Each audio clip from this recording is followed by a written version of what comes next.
are learning about 7 crop practices. Today we will learn about protection from weeds and harvesting and storage.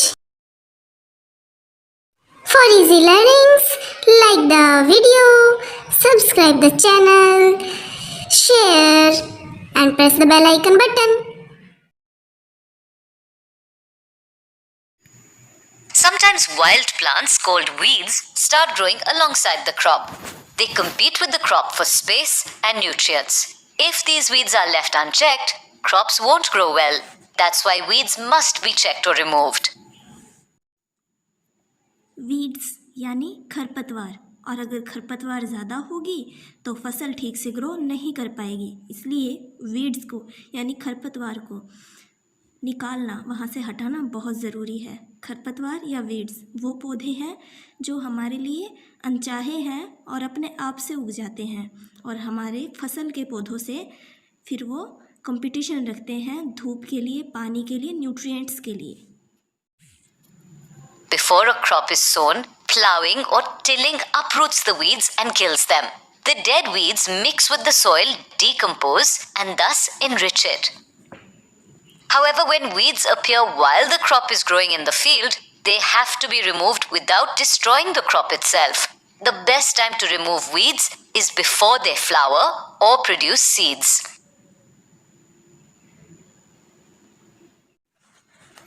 फसल उगाने से पहले weeds को जब हटाया जाता है तो उन्हें अपरूट करके, जड़ों से उखाड़ के और वहीं पे डिकम्पोज होने के लिए छोड़ दिया जाता है।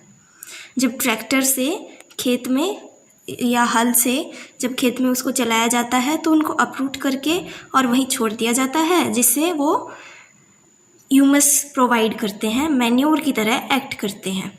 लेकिन अगर बीच में फसल उगी हुई है और बीच में वो आ जाए तब उन्हें वहाँ से अलग अलग तरीक़ों से हटाया जाता है, और उसको हटाने का सही समय है उस पर फूल और बीज आने से पहले। Weeds are manually removed by using a khurpi or trowel. However, this is very time consuming and can still leave some roots behind from which the weeds could grow again. खुरपी या फिर करनी जो हम घरों में आमतौर पे देखते हैं, उनकी हेल्प से वीड्स को रिमूव किया जाता है, लेकिन उसमें जड़ों के रह जाने की संभावना होती है। ये कितना इफ़ेक्टिव है ये तरीका? बहुत ज़्यादा इफ़ेक्टिव नहीं है, क्योंकि वीड्स पूरी तरह से जड़ों के साथ उखाड़ी नहीं जा सकती। इसमें जड़ के साथ पूरी तरह नहीं हटाई जाती, कुछ पार्ट बच जाता है और उससे उनके वापस बढ़ जाने की संभावना बनी रहती है। Modern farms use weedicides to kill the weeds. Weedicides are chemicals that are diluted in water and sprayed on the field. They kill the weeds but do not harm the crop. Weedicides, being chemicals, can harm the people who handle them. Therefore, proper clothing, masks and gloves should be worn as a precaution. जैसे insecticide से insects को मारा जाता है, वैसे weedicide से weeds को मारा जाता है। ये एक तरह के केमिकल हैं जो हमारी फसल को नुकसान पहुंचाए बिना वीड्स को ख़त्म कर देते हैं। हमारे पौधों को तो उससे नुकसान नहीं होता, लेकिन वीडीसाइड्स का छिड़काव करने वाले व्यक्ति को उससे नुकसान हो सकता है। इसलिए ज़रूरी है मास्क, ग्लव्स और शरीर को पूरी तरह ढकने वाले कपड़े पहनकर ही वीडीसाइड्स का छिड़काव किया जाए। 3 or 4 months after being sown, the crop is ready to be cut. This stage is known as harvesting. Harvesting यानी कटाई। फसल बोने के 3-4 महीने बाद लगभग फसल तैयार हो जाती है कटाई के लिए। On many small farms, the crop is harvested manually with a sickle and then dried in the sun. On more modern farms, machines called harvesters are used for harvesting the crop. कटाई 2 तरीके से हो सकती है, या तो मज़दूरों से और मैनुअली, यानी कि उनसे परिश्रम करवा के उनके हाथों से जब कटाई करवाई जाती है दराती से, तो वो जो तरीका है वो मैनुअल है। उसमें समय भी ज़्यादा लगता है और मेहनत भी ज़्यादा लगता है। लेकिन मॉडर्न फार्म्स में मशीन्स की हेल्प से ये सब किया जाता है, जिसमें कम खर्चे पे, कम मेहनत पे और कम समय में ये काम अच्छे से हो जाता है। Once the crop is cut and dried, the grain needs to be separated from the chaff before it can be stored. This is known as threshing. Small farmers thresh and winnow the grain manually or by using a winnowing machine. The combine harvester is used to harvest and thresh the crops at one go in large modern farms. देखिए, जब फसल की कटाई के बाद उसको इकट्ठा करना है तो उसमें से भूसे को अलग कर देना चाहिए। अब ये काम छोटे और बड़े लेवल पे अलग अलग तरीक़ों से होता है। या तो हवा की मदद से विनोइंग से होता है या फिर मशीन से होता है, या बड़े बड़े जो खेत हैं उनमें कंबाइन मशीन से ये हो सकता है। It's been a long journey from sowing to harvesting. Tough, hard work. It's now time to relax with a harvest festival like Bihu before the whole process begins again.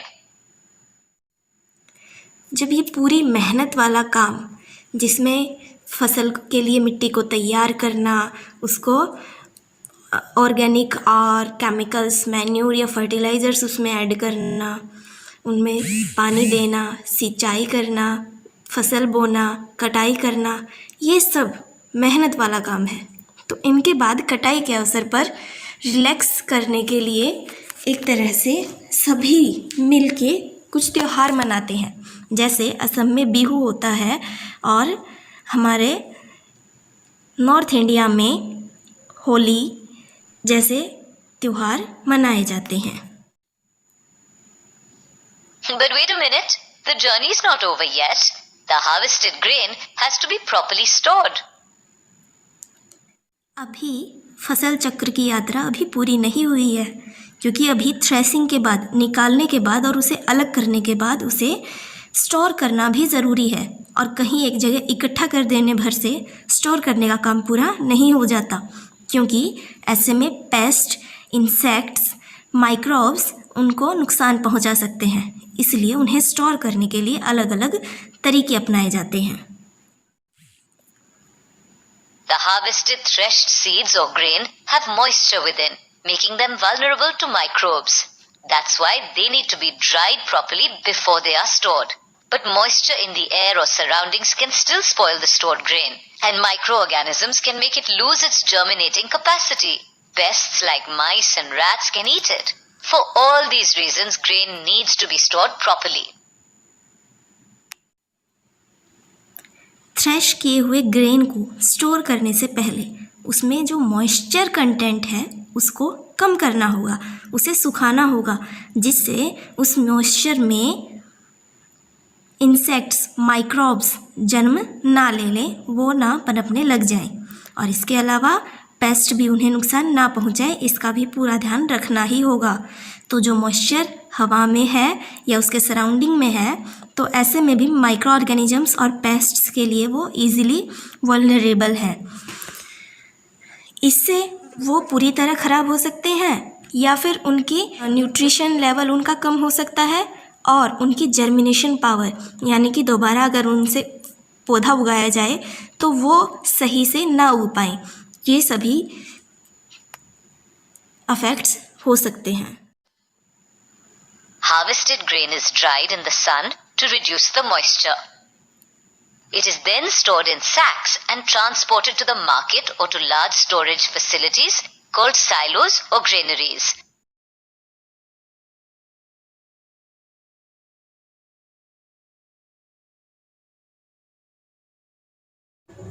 अनाज को धूप में सुखाने के बाद बोरी और कट्टों में भर के उन्हें साइलोस या ग्रेनरीज यानी कि भूमि के अंदर बने हुए कक्ष या फिर अनाज मंडियों में उन्हें सुरक्षित स्टोर किया जाता है।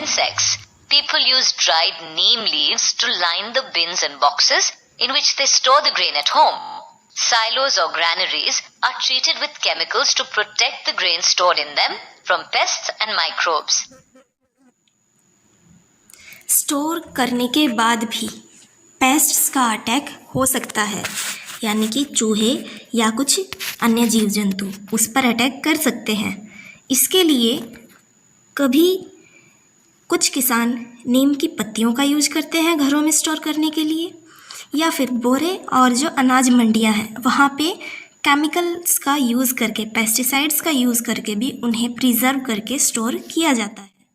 Let us now summarize what we've learned in this topic.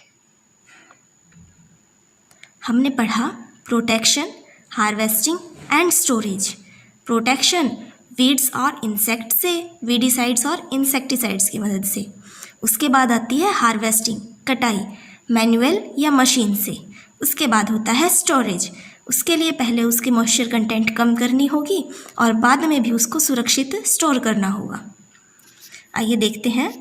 Crops need to be protected from pests and weeds. Weeds are either removed manually with a खुरपी or by spraying chemicals called weedicides. Paste जीव जंतुओं से और weeds खरपतवार या जंगली पौधों से जो अनचाहे उग जाते हैं उनसे पौधों को बचाना ज़रूरी है। वीड्स जो जंगली पौधे हैं, अवांछनीय पौधे हैं, उनको या तो मैनुअली खुरपी वगैरह से हटाया जाता है या फिर वीडिसाइड्स केमिकल्स का स्प्रे करके। Once the crop is ready it is cut or harvested either manually with a sickle or by using machines called harvesters. जब एक बार फसल पककर तैयार हो जाती है तो उसके बाद उसकी कटाई होती है, या तो दराती से मैनुअली काटा जाता है या फिर मशीन से काटा जाता है और उन मशीन्स को कहते हैं harvesters. The harvested crop needs threshing to separate the grain from the chaff. भूसे से ग्रेन्स को, अनाज को अलग करने के लिए थ्रेशिंग का यूज किया जाता है। विनोइंग मशीन्स और combine harvesters are typically used for mechanised harvesting. Machines के द्वारा हार्वेस्टिंग करते टाइम विनोइंग और कंबाइन मशीन्स का यूज किया जाता है जिससे ग्रेन चैफ से अलग हो सके।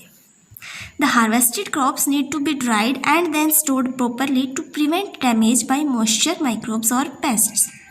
स्टोर करने से पहले और बाद में दोनों ही समय पर फसल को मॉइस्चर, माइक्रोब्स और पेस्ट से बचाने की ज़रूरत होती है। उसके लिए उन्हें सही मात्रा में सुखाकर और सही से उनको स्टोर करके ही बचाया जा सकता है। It was the summary and now we will discuss some question.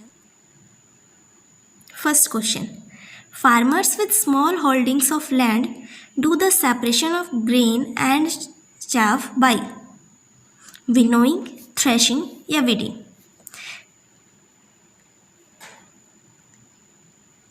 Correct option is winnowing. It is simple and economical method which involves throwing the mixture into the air so that the wind blows away the lighter chaff while the heavier grains fall back down for recovery.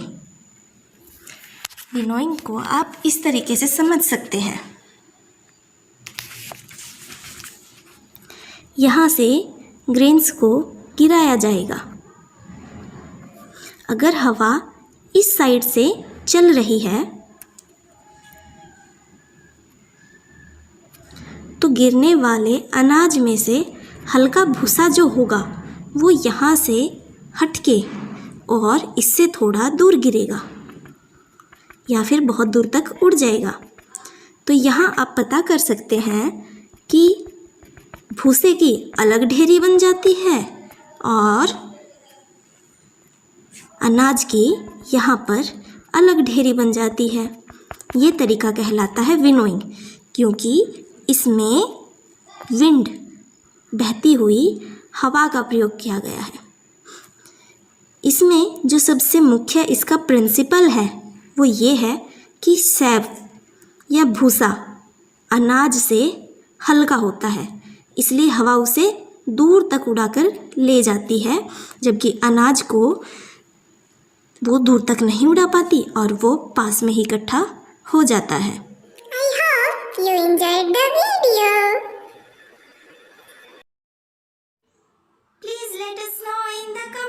Protection. Bye bye.